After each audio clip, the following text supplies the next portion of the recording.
Bonjour à tous et bienvenue dans le podcast MBA MCI.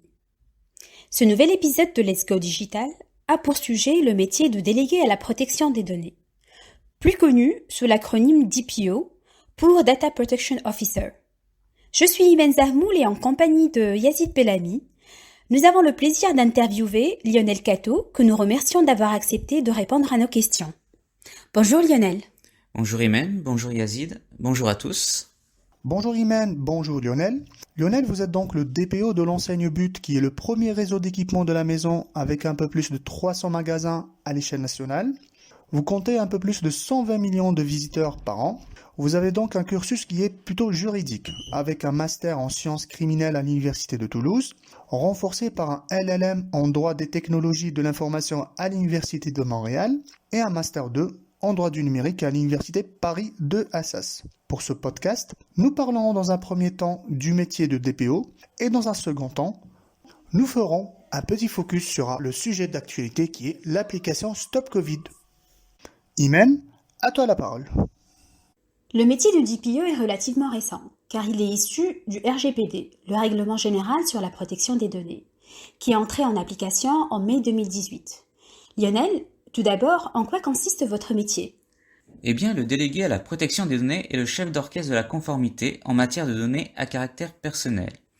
Il est là pour conseiller et accompagner l'organisme dans sa conformité. Le DPO tient les registres obligatoires, documente la conformité, audite l'organisme et rédige les procédures. Il est également le point de contact de la CNIL. Le DPO doit participer à tous les projets touchant aux données personnelles, mais doit être objectif dans sa fonction. Il ne peut être juge et partie. Il doit également sensibiliser et former les équipes. Depuis le début du podcast, nous parlons de données personnelles, mais au fait, qu'est-ce qu'une donnée personnelle ? Alors, une donnée à caractère personnel est toute information relative à une personne physique susceptible d'être identifiée directement ou indirectement. Il peut donc s'agir, par exemple, d'un nom, d'un prénom, d'une adresse postale ou d'un courriel, d'un matricule, d'un identifiant de connexion, de la voix, d'une photo, une empreinte ou encore une adresse IP. D'accord. Pouvez-vous nous expliquer avec quel département ou direction vous travaillez au quotidien ? Mon rôle est transversal. En fait, je travaille avec l'ensemble des directions et services, que ce soit e-commerce, informatique, achat ou encore les RH. C'est en fonction des sujets en cours ou de ceux qui vont arriver. Mais je travaille plus étroitement avec le RSSI, le responsable de la sécurité des systèmes d'information. Du coup, Lionel, quelles sont les compétences qu'un DPO devrait avoir ? D'autant qu'il doit être en contact avec plusieurs départements au sein de la société. Eh bien, un DPO doit posséder beaucoup de connaissances, notamment en informatique, en matière de nouvelles technologies, et bien sûr concernant la réglementation relative à la protection des données. Le DPO doit avoir également des connaissances, ou les apprendre, concernant le domaine d'activité dans lequel il exerce ses fonctions. Il doit maintenir ses compétences et ses connaissances, mais aussi les améliorer et les enrichir constamment. Outre ses connaissances, le DPO doit être assertif, aimer communiquer et disposer d'une capacité forte de conviction, convaincre plutôt que de contraindre. Il doit également être impartial et résister aux influences, ce qui implique aussi une bonne résistance au stress. Il doit être tenace, faire preuve de patience et de diplomatie, mais en prenant soin de bien marquer la ligne à ne pas franchir. Il doit user de beaucoup de pédagogie.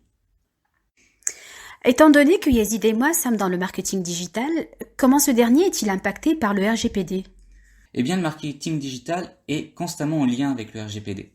Quand vous souhaitez envoyer de la prospection commerciale, il faut obtenir le consentement de la personne par le biais des opt-in. Il faut aussi obtenir le consentement en matière de cookies. Il y a également les mentions d'information qui doivent être rédigées afin d'informer les personnes quant à l'utilisation faite des données au moment de la collecte, comme dans le cas d'un jeu concours ou de la création d'un compte.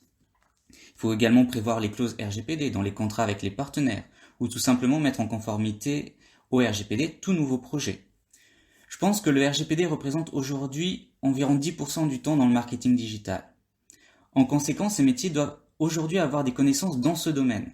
Par ailleurs, le RGPD permet également de rationaliser les données collectées, de les sécuriser et de mieux les utiliser, notamment en matière de ciblage publicitaire.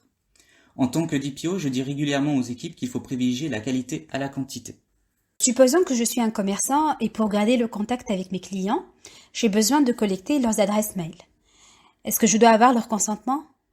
Aussi, si je veux communiquer sur une promotion, comment je dois procéder ? Eh bien, le principe est pas de message commercial sans accord préalable du destinataire. En matière de B2C, la CNIL estime que la publicité par courriel est possible à condition que les personnes aient explicitement donné leur accord pour être démarchées au moment de la collecte de leur adresse électronique. L'utilisation d'une case précochée est donc à proscrire. Et il faut un consentement par canal de transmission. Il y a 2 exceptions au principe du consentement. Tout d'abord, si la personne prospectée est déjà cliente de l'entreprise et si la prospection concerne des produits ou services analogues. Ensuite, si la prospection n'est pas de nature commerciale, caritative par exemple, ou pour connaître la satisfaction d'un client. Dans ces 2 cas, la personne doit au moment de la collecte de son adresse de messagerie être informée que son courriel sera utilisé à des fins de prospection et être en mesure de s'opposer à cette utilisation de manière simple et gratuite. Dans tous les cas, chaque message électronique doit obligatoirement préciser l'identité du responsable de traitement et proposer un moyen simple de s'opposer à la réception de nouvelles sollicitations. Ça me fait penser, entre les pays européens, est-ce qu'il y a des différences dans l'application du RGPD en matière de marketing digital? Normalement, le RGPD est là pour harmoniser les règles en matière de données à caractère personnel. Mais effectivement, il y a des points de discordance entre les autorités européennes. Par exemple, certains pays estiment que la base légale de la prospection commerciale peut être l'intérêt légitime, ce qui aurait pour conséquence que la personne n'aurait pas à consentir, mais ne pourrait que s'opposer. Ou encore, concernant les mails de satisfaction client, nous nous basons sur l'intérêt légitime, alors que l'Allemagne demande le consentement de la personne. D'accord, donc pour moi, en tant que marketeur, je serais certainement amenée à lancer des jeux concours sur les réseaux sociaux ou même sur un site internet de ma société. Que dois-je faire? Il est vrai que les jeux concours sont une pratique courante afin d'attirer de nouveaux prospects. Alors déjà, l'internaute doit pouvoir participer à un jeu concours sans être obligé de recevoir de la prospection, et les informations recueillies ne peuvent être utilisées que dans le cadre du jeu et la remise du lot. Ensuite, le courriel du participant ne peut pas être utilisé à des fins publicitaires, sauf consentement express et préalable de sa part. Là encore, la case ne doit pas être précochée et le recueil du consentement ne peut pas être dilué dans l'acceptation des conditions générales. Ensuite, il convient d'indiquer les mentions informatiques et libertés sur le formulaire de participation au jeu concours et les insérer dans le règlement du jeu. Cela est d'ailleurs fait en collaboration avec le DPO. Enfin, il faut également prévoir la durée de conservation nécessaire des données dans le cadre du jeu. C'est vraiment intéressant de savoir comment ça se passe pour les jeux concours et la collecte des données à travers cette pratique. Je retourne à demander en fait à Yazid, toi qui as travaillé dans plusieurs laboratoires de santé en tant que chef de produit, tu as certainement eu droit à collecter et à utiliser en fait ta base de données pour des fins publicitaires. Est-ce qu'en Algérie, vous appliquez le RGPD? Il faudrait savoir que la notion de RGPD n'existe pas encore en Algérie.